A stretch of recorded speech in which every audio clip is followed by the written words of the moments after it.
নমস্কার, আমি শিশির Chowdhury. Smart YouTube চ্যানেলে তোমাদের স্বাগত। আজকে দেখো, বিগত 2019-এর WAP প্রিলিমিনারি প্রশ্নের ম্যাথ যেগুলো ছিল সেগুলোকে আজকে আমরা করব। ম্যাথের টোটাল 30 কোশ্চেন আছে।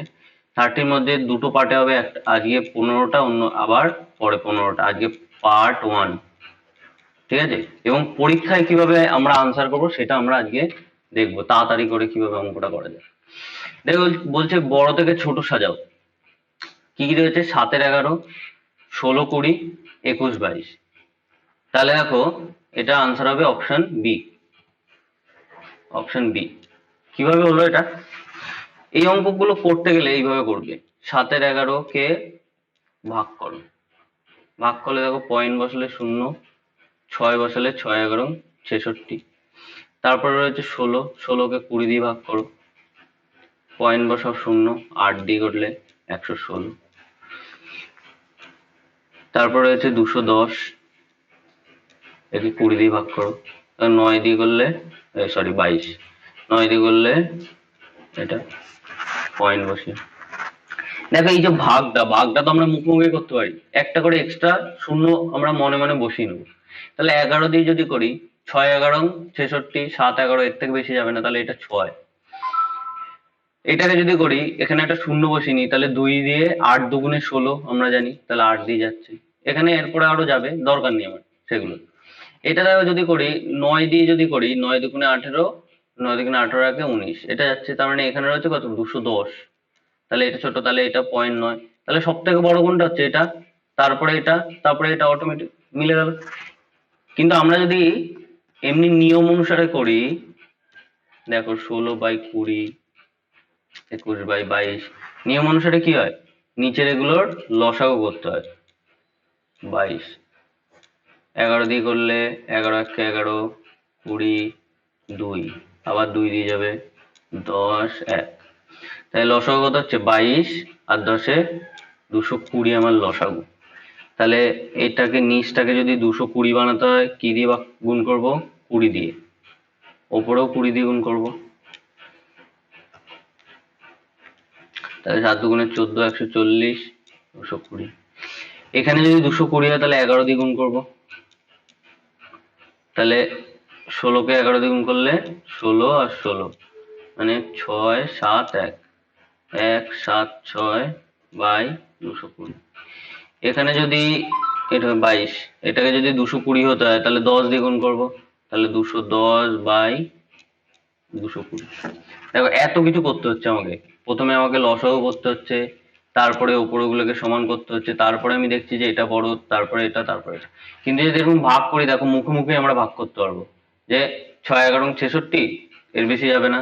তারপরে 8 দিয়ে, 8 দুগুণে 16, ঠিক আছে? তারপর 9, 22-কে 9 দিয়ে গুণ করে দেখবো কত যাচ্ছে। ক্লিয়ার?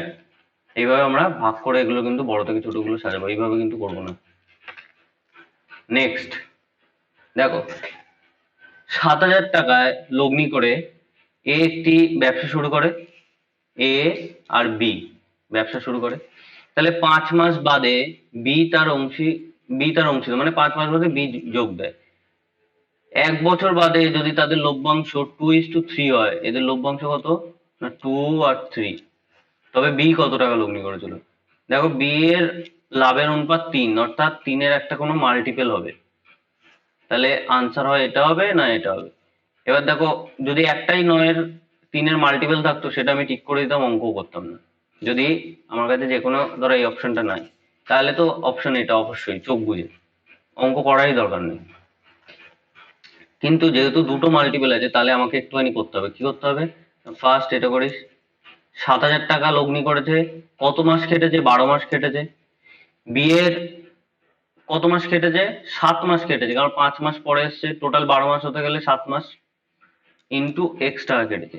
এবার 2 সমান সমান যদি এটা হয়, 3 সমান সমান কত হবে? এ দেখো, 7 দিয়ে এটাকে আগেই কেটে নাও, তাহলে 1000। এবার দেখো, 2 সমান সমান যদি 1000 ইন্টু 12 হয়, 1 সমান সমান কত হবে? Divided by 2। আর 3 সমান সমান কত হবে? ইন্টু 3। তাহলে 2 দিয়ে এটা কাটলে 6, তাহলে 3 6 18, আর কটা শূন্য? 1 2 3টে, 1 2 3টে। দেখো, 3 এর মাল্টিপল এসছে না, এই দেখো এই লাস্টে 3টা কিন্তু গুণ করতে হয়েছে, আমার যাই আনসার আসুক তার সাথে আমাকে 3 গুণ করতে হয়েছে, তাহলে অবশ্যই আনসারটা কি 3 এর মাল্টিপল আসবে। সেই জন্য আমি বলেছিলাম এটা অথবা এটা হবে। ক্লিয়ার? এগুলো তো 3 এর মাল্টিপল না, 3 দিয়ে গুণ করলে এগুলো তো আসবে না কখনোই। নেক্সট, 4টি দ্রব্য বিক্রয় মূল্য যদি 5টি দ্রব্যের ক্রয় মূল্যের সমান হয় তবে শতকরা লাভের পরিমাণ কত? দেখো তুমি কি করেছো, 4টে বস্তু কাউকে বিক্রি করে দিয়েছো, বিক্রি করে তোমার কি হয়েছে, একটা বস্তুর লভ্যাংশ তোমার হাতে চলে এসছে। 4টি বস্তু বিক্রি করে একটা বস্তু কি হয়েছে, তোমার লভ্যাংশ তোমার হাতে এসছে। তাহলে একটা বস্তু যদি বিক্রি করতে কত লভ্যাংশ হতো, 1/4, আর 100টা করলে ইন্টু 100, কাটাকাটি করলে 25 আনসার। একদম ইজি অঙ্কটা এটা। সবসময় বিক্রয় মূল্য যেটা বিক্রি করে দিয়েছে সেটার উপরেই তো আমি পার্সেন্টেজ করবো না, ক্রয় মূল্যের উপরে তো করবো না। 4টে বিক্রি করছি তবেই তো একটা লাভ হচ্ছে, তাহলে 4টের উপরে একটা লাভ। নেক্সট দেখো, পিতা পুত্রের বর্তমান বয়সের সমষ্টি 100 বছর। 5 বছর পূর্বে বয়সের অনুপাত কত ছিল, 2:1। 5 বছর পূর্বে মানে দুটো 10 বাদ যাবে। কেন বাদ যাবে না, এখানে ধরো পিতা আর পুত্র দুজন আছে, তাহলে দুজনের থেকে যদি 5 5 করে কমাই টোটাল কত কমাতে হবে, টোটাল 10 কমাতে হবে, তাই না? তাই এখান থেকে 10 কমালাম, তাহলে কত আসছে, 90। এইটাই হচ্ছে এটা, এটাকে 90কে 2:1 অনুপাতে আমাকে ভাঙতে হবে, তাহলে একটা কত হবে 30 আর একটা কত হবে 60। এবার বলছে 10 বছর পরে তাদের বয়সের সমষ্টি কত, তাই 10 বছর, 5 বছর পরে এটা রয়েছে, 5 বছর পূর্বে এটা রয়েছে, আমাকে 10 বছর পরে আরো যেতে হবে, তাহলে টোটাল 15 বছর আগে আসতে হবে। তাহলে এখানে 15 যোগ করবো, এটার সাথেও 15 যোগ করবো, এটা হচ্ছে 45 আর এটা 75। দেখো এটা হয়তো খাতা পেন বাদেও এই অঙ্কটা হয়ে যাবে যদি মুখে মুখে একটুখানি ক্যালকুলেশন করতে পারো। আনসার হচ্ছে অপশন সি। কত বছরে কোনো টাকা 18.75% বার্ষিক সুদে দ্বিগুণ হবে? তাহলে এখানে আনসার হচ্ছে দেখো 5 বছর 4 মাস। এটা কিভাবে করব দেখো, অ্যাপ্রক্সিমেশন। এটাকে আমি 19 ধরি, ঠিক আছে? 19 যদি ধরি তাহলে 19 ইন্টু যদি 5 করি কত হয়, 95। অর্থাৎ যদি 19% হতো তাহলে 5 বছরে কোনো কিছুর আমরা সুদ কত পেতাম না, 95% সুদ পেতাম। অর্থাৎ 100 টাকা যদি থাকতো তাহলে 195 টাকা আমি পেয়ে যেতাম। তাহলে 5 বছরে তো আর কোনো অপশন নেই, তাহলে আনসারটা হবে আমার অপশন বি। দেখো এটা কারো যদি বুঝতে অসুবিধা, একটা ছোট্ট এক্সাম্পল দিয়ে দেখাই। ধরো তোমার কাছে 100 টাকা ছিল, 100 টাকা ছিল ফার্স্টে, যদি দ্বিগুণ হতে হয় তাহলে আমাকে সুদ কতটা পেতে হবে, সুদও আমাকে 100 টাকা পেতে হবে, তবে তো দ্বিগুণ হবে। আচ্ছা যদি দেখো 5 টাকা 5% সরল সুদ হয়, তাহলে 5-এর ওপরে ইন্টু এক্স ডিভাইডেড বাই 100, এইটা সমান সমান কত হবে, 100 তো, পিটিআর বাই 100, পিটিআর বাই 100, এটা সমান সমান কত, সুদ তো। তাহলে এই 100 এই 100 কেটে গেল, তাহলে 5 ইন্টু এক্স সমান সমান 100 হচ্ছে তো। দেখো এগুলো আর আমার যে মূলধনটা যেটা ধরেছিলাম তার সাথে 100 নিচে কেটে গেছে, সেই জন্য মূলধন কত সেটা আমার কোনো প্রয়োজনই নেই, ঠিক আছে? তাহলে এক্স সমান সমান কত আসছে, দেখো এখানে 20 চলে আসে, অর্থাৎ 20 বছর লাগবে যদি 5% সরল সুদ হতো। তাহলে আমি আলটিমেটলি কি করছি, এই যে 100-কে আমার পার্সেন্টেজ দিয়ে ভাগ করছি, অর্থাৎ 100-কে এখানে যদি আমি 18.75 দিয়ে ভাগ করতাম তাহলে আমার চলে আসতো 5 বছর 4 মাস। কিন্তু আমি এখানে কি করছি, অ্যাপ্রক্সিমেশন করে নিয়েছি, এটাকে 19 ধরেছি। 19 ধরলে দেখো 19 ইন্টু 5 যদি করি 95, তার মানে এটারই কাছে ধারে হতে হবে, 5 বছরের কাছে ধারে হতে হবে, 5 বছরও তার অপশন নেই 5, সেই জন্য অপশন হচ্ছে এখানে আনসার হচ্ছে অপশন বি। আচ্ছা কোন সংখ্যার গুণফল 2160 তাদের গসাগু 6 হয়, তবে সংখ্যা দুটির গসাগু ও লসাগুর অনুপাত কত? Answer c. আমার দেখাই দরকার নেই এখানে কি রয়েছে গুণফল, কেন রয়েছে, কেন একটা দেখো এখানে কেন এই আনসারটা টিক মারলাম, একটা ছোট্ট এক্সাম্পল দিই দেখো। ধরো 3 আর 6 দুটো সংখ্যা, ঠিক আছে, এদের আমি গসাগু যদি করি 3 1 3, 3 2 6, তাহলে এর গসাগু কত? গসাগু হচ্ছে 3, লসাগু কত হবে? 3 গুণিত 2। অর্থাৎ দেখো এই দুটো যদি অনুপাত করি 3:3 ইন্টু 2, 3 3 কেটে যাবে, 1:2, 1 আসতেই হবে সামনে। গসাগু আর লসাগু যদি অনুপাত করি সামনেরটা 1 হবেই হবে, কারণ গসাগুর সাথে কিছু একটা গুণ করেই তারপর লসাগু হয়। এখানে দেখো সামনে 1 আর একটা অপশনও নেই, সেজন্য অপশন সি, অঙ্ক করারই দরকার নেই। বলছে স্রোতের অনুকূল ও স্রোতের প্রতিকূলে নৌকার বেগ 12 কিমি পার ঘন্টা আর 8 কিমি পার ঘন্টা হলে স্থির জলে 24 কিলোমিটার যেতে নৌকাটির কত সময় নেবে? 12 আর 8 20 ডিভাইডেড বাই 2 10, 10 ডিভাইডেড বাই 24 মানে 2.4 ঘন্টা। কিভাবে করি? স্থির জলে নৌকার স্রোত যদি বের করতে হয়, স্থির জলে নৌকার বেগ, এটা বের করতে হলে কি করি? প্রতি প্লাস অনু, প্রতিকূল প্লাস অনুকূল ডিভাইডেড বাই 2। তাহলে দেখো যোগ করলে 12 প্লাস 8 ডিভাইডেড বাই 2 মানে হচ্ছে 10, এত কিমি পার আওয়ার। এত কিমি পার আওয়ার বেগ যদি হয় 24 কিমি যেতে কতক্ষণ সময় লাগবে? 24 ডিভাইডেড বাই 10 মানে 2.4, এটাই আনসার। দেখো এটা কি হয়, এটা কেন করলাম যে ডিভাইডেড বাই 2? দেখো এখানে যদি করি আমরা, প্রতিকূল মানে কি জানি? প্রতিকূল মানে নৌকা মাইনাস স্রোত, তাই তো? প্রতিকূল মানে নৌকার বেগ মাইনাস স্রোতের বেগ। আর অনুকূল যদি করি তাহলে নৌকা প্লাস স্রোতের বেগ, এটা তো। এবার এই দুটোকে যদি যোগ করি দেখো স্রোত স্রোত কেটে যাবে, এখানে থাকবে কি 2 ইন্টু নৌকা। যদি এই দুটো যোগ করি প্রতি প্লাস অনু, তাহলে শুধু নৌকা সমান সমান কত হবে? এই দুটো যোগফলের ডিভাইডেড বাই 2।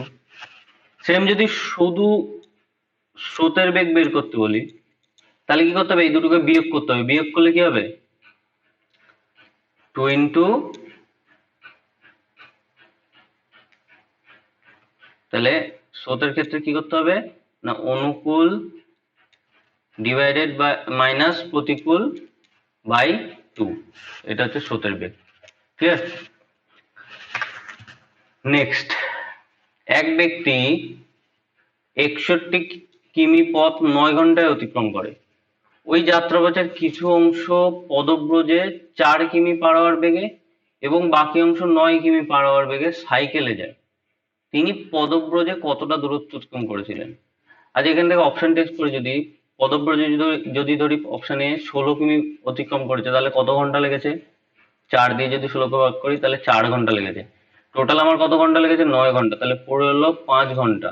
তো 5 ঘন্টায় 9 কিমি বেগে যদি যায়, 4 5 9 45, 45 কিমি যেতে হবে। তাহলে 45 প্লাস 16 61, আনসার বেরিয়ে গেছে। এটাই আনসার। দেখো কিভাবে করলাম, টোটাল আমার কি রয়েছে 9 আওয়ার্স, ঠিক আছে। এখান থেকে পদব্রজে যাবে,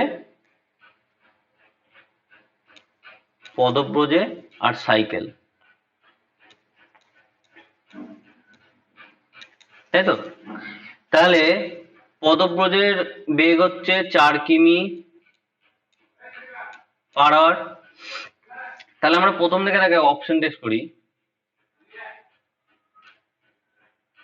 অপশন টেস্ট যদি করি 4 কিমি পার আওয়ার বেগে যদি পদব্রজে যায় তাহলে এর সময় লাগবে কত? 4 ঘন্টা। যদি এটা যেত তাহলে সময় লাগতো কত? 5 ঘন্টা। যদি এটা যেত সময় লাগতো কত? 3 ঘন্টা। আর এটা যদি যেত সময় লাগতো কত? 6 ঘন্টা। তাহলে এখান থেকে দেখি, যদি 6 ঘন্টা সময় লাগতো, টোটাল 9 ঘন্টা। পড়ে থাকছে কত 3 ঘন্টা, তাহলে 3-এর সাথে যদি 9 গুণ করি তবেই তো টোটাল দূরত্বটা পাবো। 3-এর সাথে যদি 9 গুণ করি তবেই তো টোটাল 3 9 27। তাহলে এই 27-এর সাথে যদি 24 গুণ করি আমার কি 61 আসবে? দেখো এটা ক্ষেত্রে আসবে না। নেক্সট দেখো 3 কিমি 12 কিমি যেতে 3 ঘন্টা সময় লাগে, তাহলে 9 থেকে যদি 3 বাদ দিই পড়ে থাকে 6 ঘন্টা। তাহলে 6-এর সাথে যদি 9 গুণ করি 6 9 54, এই 54 আর 12 গুণ যোগ করলে কি 61 আসবে? আসবে না। নেক্সট দেখো এইভাবে যদি করি 20, তাহলে 5 ঘন্টা পড়ে থাকে কত 4 ঘন্টা, 4-এর সাথে 9 গুণ করলে 4 9 36, 36 আর 20 যোগ করলে 61 হবে? হবে না। দেখো পড়ে হলো এটা। এক্ষেত্রে দেখো কি হয়েছে, ফার্স্ট অপশন টেস্টটাই আমার মানে আনসার হয়ে গেছে, সেই জন্য ইজি হয়ে গেছে। তাহলে এইভাবে যদি আমরা ভাগ করি, মুখে মুখে কিন্তু ভাগ করে আমাদের আনসারটা মিলে যাবে। আর যদি বড় করে করতে চাই তাহলে কি হবে, টোটাল পথ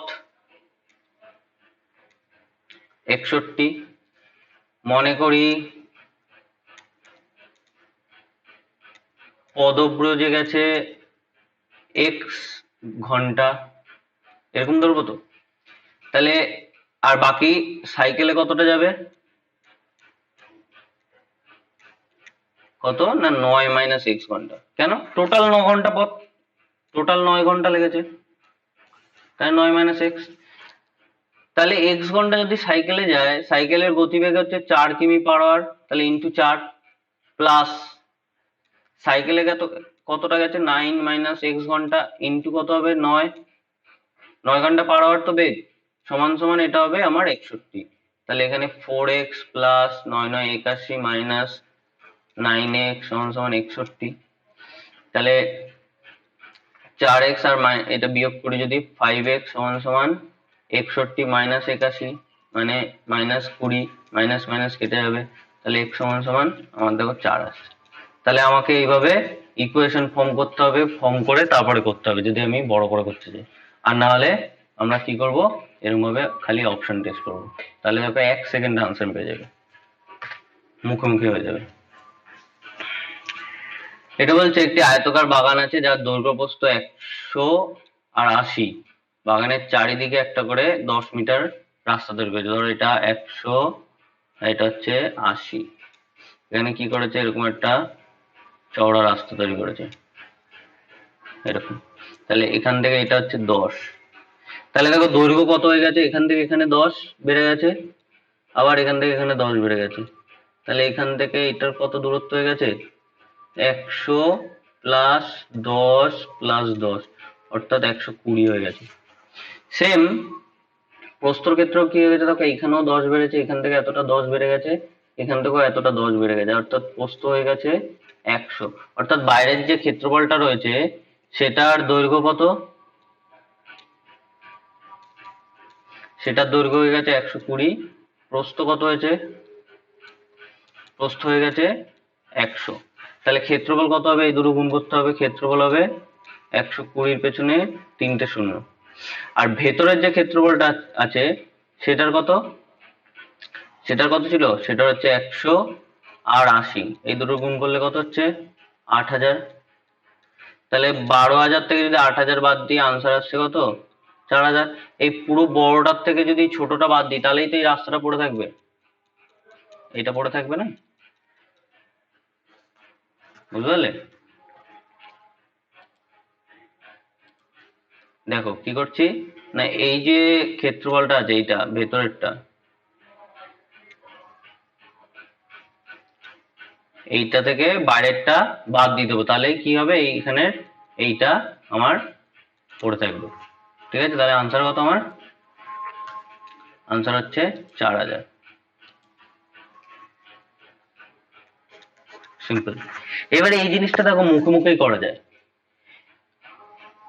বাইরের দিকে রাস্তা বলেছে তাহলে 10 10 করে বাড়িয়ে দেবো, অর্থাৎ এখানে যেটা থাকবে সেটা ডবল হয়ে যাবে, অর্থাৎ দৈর্ঘ্য কত হয়ে যাবে, দৈর্ঘ্য যেটা ছিল তার থেকে 20 বাড়িয়ে দেবো, তাহলে 120, আর প্রস্থকেও 20 বাড়িয়ে দেবো, তাহলে 100। তাহলে এই দুটোর গুণ করে যদি 12,000, আর আগেরটা কত রয়েছে 8,000, বিয়োগ দিয়ে দিলেই 4000। আমাকে তো এইসব ছবি পরীক্ষা হলে আঁকার দরকার নেই। আরেকটা প্রশ্ন থাকে দেখো সেম ধরনের, বলে রাস্তাটা ভেতরের দিকে ধরেছে 10 মিটার চওড়া, এখানে তো বাইরের দিকে রয়েছে চারিদিকে, অর্থাৎ কিরকম ভেতরের দিকে হলে ছবিটা হবে এরকম ধরনের একটা, দেখো এইটা হচ্ছে বাগানটা ছিল, এর ভেতরের দিকে এরকম ভাবে চওড়া রাস্তা করেছে, অর্থাৎ এইটা ছিল 100 আর এইটা ছিল 80। এবার এই যে এইটার দূরত্ব হচ্ছে 10, তাহলে এই ক্ষেত্রে কি হবে, যে ভেতরের এই যে ক্ষেত্রফলটা হয়েছে এটার দৈর্ঘ্য প্রস্থ কত হবে, দেখো এই দিকেও 10 বেড়েছে, এইদিকেও 10 বেড়েছে, অর্থাৎ এই দিক থেকে আগে যেটা 80 ছিল, এখান থেকে 80 যেটা ছিল সেখান থেকে তো এতটা কমে গেছে, এখান থেকে এতটা কমে গেছে, অর্থাৎ 20 করে কমে গেছে, তার দৈর্ঘ্য 20 কমবে, 100 মাইনাস 20 মানে 80 হবে, আর প্রস্থ কত হবে, 80 মাইনাস 20 মানে 60 হয়ে যাবে। তাহলে এই ভেতরের ক্ষেত্রফলটার দৈর্ঘ্য প্রস্থ কত, 80 আর 60। তাহলে সেই ক্ষেত্রে আমাদের কি করতে হতো, না বাইরেটা থেকে ভেতরটা বাদ দিতে হবে, তাহলে 100 ইন্টু 80 সমান সমান 8000 থেকে 60 ইন্টু 80 বিয়োগ দিতে হতো, 80 ইন্টু 60 যদি করি 48 মানে এটা বিয়োগ দিতে হতো, ঠিক আছে। তাহলে এই ক্ষেত্রে প্রশ্নটা একটু ধ্যান রাখবে, মানে মনে রাখবে, বাগান যে আয়তক্ষেত্র বাগানটা রয়েছে তার বাইরের দিক দিয়ে 10 মিটার চওড়া না ভেতরের দিক দিয়ে 10 মিটার চওড়া, বাইরের দিক দিয়ে হলে এখানে যতটা চওড়া হবে তার ডবল করে যোগ করে দেবো, যতটা চওড়া হবে তার ডবল করে যোগ করে দেবো দৈর্ঘ্য এবং প্রস্থতে, আর যদি ভেতরের দিক দিয়ে চওড়া হয় তাহলে ডবল করে বিয়োগ করে দেবো দৈর্ঘ্য এবং প্রস্থ থেকে, ঠিক আছে। নেক্সট, পরপর 7টি সংখ্যার গড় 20 হলে বৃহত্তম সংখ্যাটি কত, 23।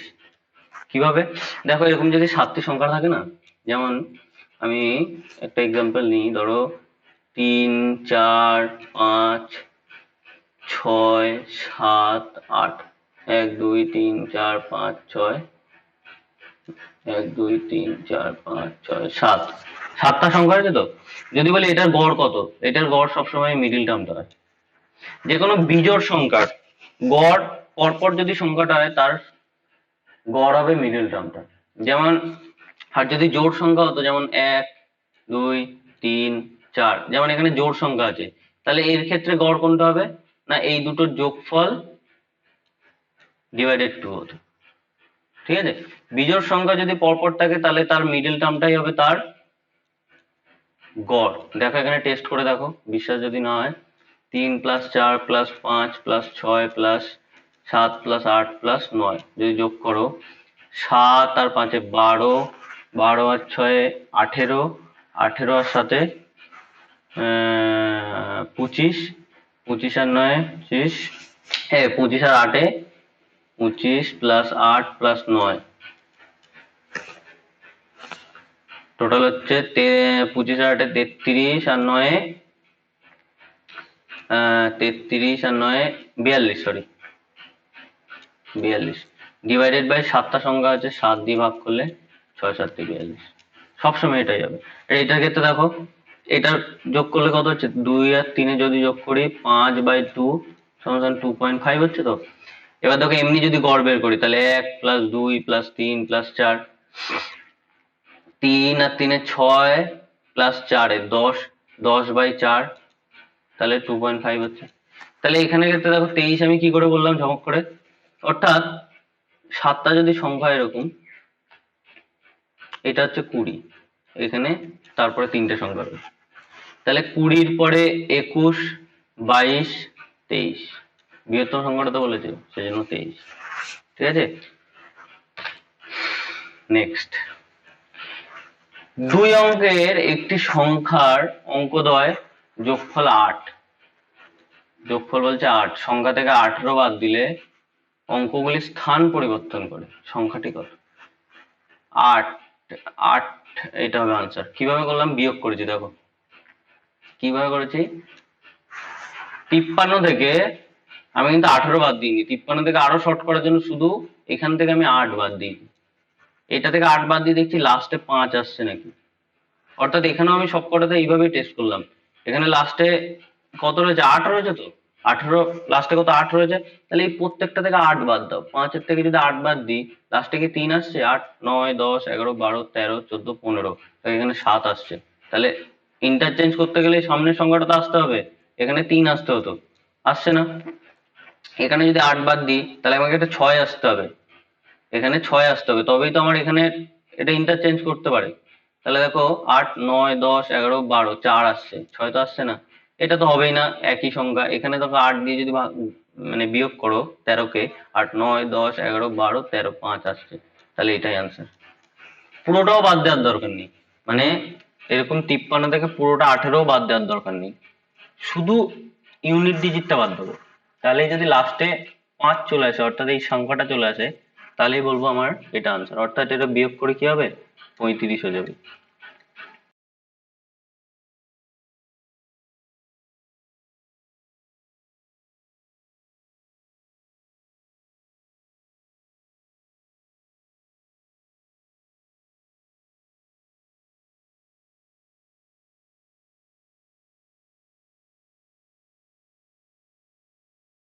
কত মানে বি এর এদিকে কিছু রাখা যাবে না, বি এরটা ক্লিয়ার করতে হবে।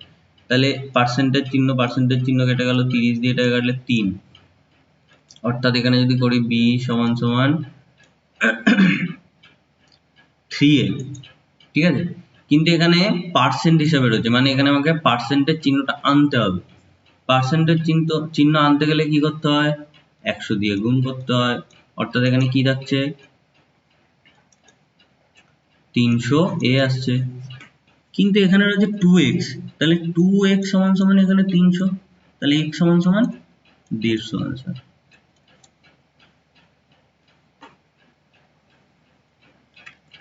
নেক্সট, একটি ত্রিভুজের তিনটি কোণের যথাক্রমে এত হলে x কত। একটি ত্রিভুজের মোট কোণের যোগফল কত হয়,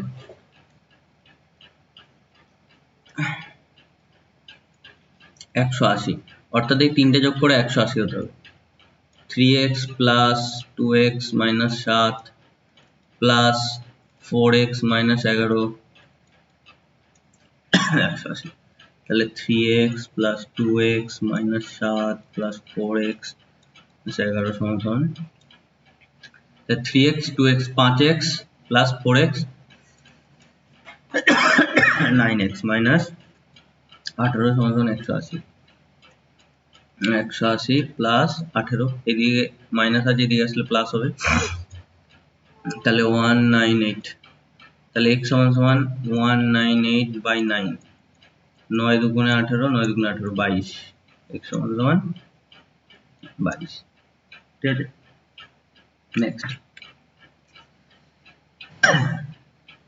যারা এই শর্টকাট নিয়মগুলো বুঝতে পারছো না, তাদের জন্য দেখো, ফার্স্টে আমি বলে রাখি, প্রথমে আমাদের ব্রড বা ডিটেল ভাবে আমাকে অঙ্কটাকে বুঝতে হবে, অঙ্কের ডিটেলটা আমাকে বুঝতেই হবে, তবেই আমরা শর্টকাট বুঝতে পারবো।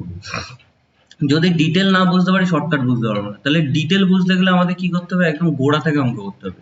আমাদের দেখবে পার্সেন্টেজের আমরা অঙ্ক করছি, সেখানে কিন্তু আমি এরকম শর্টকাট নিয়ম দেখাচ্ছি না। কেন, আগে ভিত্তিটাকে আমাকে স্ট্রং করতে হবে, তবেই কি আমি শর্টকাট গুলো অ্যাপ্লাই করতে হবে। নাহলে কিন্তু শর্টকাট অ্যাপ্লাই যদি মনে রাখি, পরীক্ষা হলে আমরা কিন্তু করতে পারবো না। ক্লিয়ার? তা আগে বড়ভাবে এবং ভালো করে অঙ্কটা আগে শিখতে হবে, তবে গিয়ে এই শর্টকাট গুলো অ্যাপ্লাই করতে হবে।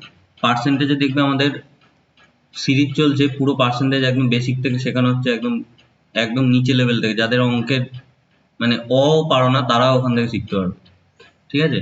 তো ওই ক্লাসগুলোকে ফলো করবে। প্রতিদিনই 4টের সময় আমাদের ক্লাসগুলো হয়, বিকেল 4টে থেকে। সেখানে তোমরা প্রতিদিন অঙ্কগুলো দেখবে, আগে ডিটেলটা বুঝবে, তারপরে ধীরে ধীরে শর্টকাটগুলো আমরা বুঝবো। শর্টকাট তবেই আমরা পরীক্ষার হলে টাইম বাঁচিয়ে টাইমের মধ্যে সব অঙ্ক করে আসতে পারবো। আচ্ছা দেখো, নেক্সট এখানে অঙ্কটা দেখো, একজন মোটর আরোহী এ স্থান থেকে বি স্থানে 20 কিমি পার বেগে যায়, আবার 30 কিমি পার বেগে ফিরে আসে, তাহলে আরোহীর গড় বেগ কত, 24। কিভাবে করে না, এটা সূত্র আছে 2xy/x+y। এখানে যদি পুট করি 2 × 30 × 20 যোগ করলে 50, 5 দিয়ে এটা কাটলে 5 6 30, তাহলে 4 6 24 আনসার। ঠিক আছে, এটা গড় বেগের সূত্র। গড় যখন করাবো দেখবে এটাও আমি ডিটেলে করাবো, আগে ডিটেল তারপরে এইখানে শর্টকাট হবে। ঠিক আছে, নেক্সট, তিনটি সংখ্যার অনুপাত 1:2:3, তাদের গসাগু 12 হলে বৃহত্তম সংখ্যাটি কত? 12 × 3 36। গসাগুর সাথে যেটুকু বাকি থাকে সেটা গুণ করে খালি এখানে আনসার পুট করে দাও, তাহলে হয়ে যাবে। যেমন একটা উদাহরণ দিয়ে দেখাই, ধরো 3 6 আর 9 তিনটে আমার অঙ্ক রয়েছে, এদের আমি গসাগু বের করি। 3 দিয়ে 1, 3 দুগুণে 6, 3 দুগুণে 9, তাহলে গসাগু কত? গসাগু 3। এদের অনুপাত কত? অনুপাত যদি করি 3:6:9, 3 দিয়ে কাটবো 2 3, তাহলে 1:2:3। দেখো অনুপাত যেটা না, সেখান থেকে গসাগুটা বের করেই যেটুকু পড়ে থাকে সেটাই আমাদের অনুপাত হয়। অর্থাৎ গসাগু আমার এখানে 3 ছিল, তো 3 দেখো সবার থেকে বের করে নিয়েছি, যেটুকু পড়ে আছে সেটাই আমার অনুপাত। অর্থাৎ আবার যদি এখান থেকে আমি এখানে আনতে চাই, কি করতে হবে? প্রত্যেকটাকে 3 দিয়ে গুণ করতে হবে। তো বৃহত্তম সংখ্যা কোনটা হবে? এই যেটা আছে, যেটা এখানে বৃহত্তম, সেটার সাথে গসাগু গুণ করলে আমি বৃহত্তম পেয়ে যাবো। ক্লিয়ার? নেক্সট। ওকে, আজকে আমরা কটা 15টা মতো অঙ্ক করলাম, তাই তো? 15টা অঙ্ক করেছি। নেক্সট ডেতে আমরা আরো 15টা অঙ্ক করবো। এরকম ভাবে শর্টকাটে কিভাবে আমরা অঙ্কগুলো করতে পারবো সেটা দেখবো। ঠিক আছে, দেখা মাত্রই আমরা ঠিক করতে পারবো। যারা সম্পূর্ণ বুঝতে পারোনি, হয়তো অনেকেই আছে যে 100% বুঝতে পারোনি, কোনো চিন্তা নেই তার জন্য। প্রথমেই কেউ শর্টকাট এইভাবে 100% মানে বুঝতে পারে না। শর্টকাট কোনো মুখস্থ করার জিনিস নয় যে এই অঙ্ক আসলে আমি এইভাবে করবো, এই অঙ্ক আসলে এইভাবে করবো, সূত্র আমি মনে রাখবো। ওইভাবে জীবনে পরীক্ষা কিন্তু পাস করতে পারবে না। অঙ্কটা বুঝতে হবে, বোঝার পরে এই শর্টকাট রুলস গুলো তবেই তোমরা অ্যাপ্লাই করতে পারবে। শর্টকাট কোনো কিন্তু তুক্কা নয় যে মুখস্থ নয়, ওই চঞ্চল ঘোষের পেছনে সূত্র রয়েছে, এই অঙ্ক থাকলে এই সূত্র, এই অঙ্ক থাকলে ওই সূত্র, ওইভাবে কিন্তু হয় না। বুঝতে পারলে? শর্টকাট আমাদের বুঝতে হবে কি যে কেন আসলো এই শর্টকাটটা, তবে গিয়েই আমরা পরীক্ষায় সেই শর্টকাট গুলোকে কাজে লাগিয়ে আনসার করে আসতে পারবো। ক্লিয়ার? আমরা আগে বড় করে শিখবো, যেগুলো পার্সেন্টেজের অঙ্ক হচ্ছে সেখানে ফার্স্টে আমরা ব্রড করে শিখবো বা ডিটেলে শিখবো একদম বেসিক থেকে। লাস্টে একটা অ্যাডভান্স লেভেলের আমরা প্র্যাকটিস সেট করব। ওই প্র্যাকটিস সেটেতে আমরা দেখবো যে একদম শর্টকাট ভাবে কিভাবে অঙ্কগুলো করা যায় বা ম্যাথগুলোকে আমরা আনসার ঠিক করতে পারবো। ক্লিয়ার? তো যাদের প্রথম দুটো ব্যাচ মানে ক্লাস খুব সোজা লেগেছে, তারাও দেখবে নেক্সট ক্লাসে আমরা শর্টকাট গুলো করবো। শর্টকাটে পরীক্ষা মানে 1 ঘন্টা পরীক্ষা হলে দেখবে আধা ঘন্টার মধ্যে তোমার পরীক্ষা শেষ হয়ে যাবে, এটুকু আমার গ্যারান্টি। যে কোনো পরীক্ষাই হোক, যে কোনো এক্সামই হোক। অনেকে যাদের প্রিপারেশন হয়েছে তাদের একটাই সমস্যা আমি দেখি, যখন মানে অফলাইন পড়াতাম, এসে বলতো দাদা আমি কমপ্লিট করতে পারিনি। এই কমপ্লিট করতে পারিনি এই জিনিসটা আর হবে না, এটুকু গ্যারান্টি আমি বলতে পারি, যদি অঙ্কগুলো মানে প্রতিদিন দেখো যে প্রতিদিন আমরা কিভাবে করছি। ঠিক আছে, বা এই টেস্ট আমরা যে এরকম প্র্যাকটিস সেট গুলো ডিটেলে মানে শর্টকাটে করাচ্ছি, সেগুলো যদি দেখো বুঝতে পারবে যে ওইভাবে করলে পরীক্ষা হলে মানে অর্ধেকের বেশি তোমার সময় বেঁচে যাবে। ঠিক আছে, আর দেখো এনএমএসসি স্মার্টি আমাদের একটা ওয়েবসাইট রয়েছে, ওয়েবসাইটে দেখো বিভিন্ন স্টাডি মেটেরিয়াল আমাদের প্রোভাইড আছে। এখানে দেখো কুইজ বা প্র্যাকটিস সেট দেওয়া আছে। এখানে দেখো সাবজেক্ট ওয়াইজ প্র্যাকটিস সেট দেওয়া আছে। এখানে খুললে দেখবে ইতিহাস, ভূগোল, জীবন বিজ্ঞান, তোমার যেটা ধরো ইতিহাস তুমি রিভিশন দিলে, ইতিহাস পড়াশোনা করলে যে আমি ইতিহাসটা পুরোটা একবার পড়ে দিয়ে আমি টেস্ট করবো যে আমার ইতিহাসটা কেমন হয়েছে, পড়াশোনা প্রিপারেশনটা কেমন আছে, তাহলে সেই ক্ষেত্রে আমাকে কি করতে হবে, এই সাবজেক্ট ওয়াইজ এখানে এসে হিস্ট্রি আছে, হিস্ট্রিতে ঢুকে হিস্ট্রি মক টেস্ট দেবো। পরপর হিস্ট্রি কোশ্চেন আসতেই থাকবে, তাহলে আমি বুঝতে পারবো যে আমার হিস্ট্রিতে প্রিপারেশন কেমন। রেলওয়ের যদি পরীক্ষার জন্য প্রিপারেশন করি, রেলওয়ে প্র্যাকটিস সেট করবো এখান থেকে। ডাব্লিউপি এক্সারসাইজের যে আমরা আগে ডাব্লিউপি যেমন করলাম, ডাব্লিউপির এখানে ফুল প্র্যাকটিস সেট দেওয়া আছে, ফুল, যেগুলো তোমাদের পয়সা দিয়ে কিনতে হয়, সেগুলো এখানে ফ্রিতে দেওয়া আছে, ঠিক আছে।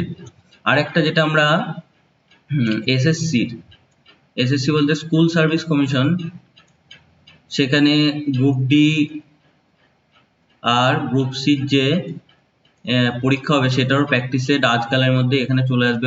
একটা সেট এসছে কিন্তু ওয়েবসাইটে এখনো সামনে ফ্রন্ট পেজে লাইভ হয়নি, সেটা আজকালের মধ্যেই আমাদের ওয়েবসাইটে চলে আসবে, ঠিক আছে। সেগুলো দেবে, সেগুলোরও আলোচনা আমাদের হবে। ওকে, থ্যাংক ইউ। ভালো লাগলে লাইক শেয়ার করবে, আর কোনো সমস্যা থাকলে সেগুলো তোমরা এখানে এই ফেসবুক টেলিগ্রাম পেজে আমাদের অবশ্যই জানাবে যে দাদা আমাদের এই সমস্যা হচ্ছে, তোমাদের জন্যই পড়ানো, তোমরা যেমন চাইবে সেইভাবে আমরা পড়াবো, ঠিক আছে। টেলিগ্রাম গ্রুপে যুক্ত হয়ে যাবে, আমাদের অলরেডি এখানে 1,500-এর উপরে ছাত্রছাত্রী যুক্ত আছে টেলিগ্রাম ফেসবুকে, অতএব টেলিগ্রাম ফেসবুকে যুক্ত যাবে। ওকে, থ্যাংক ইউ।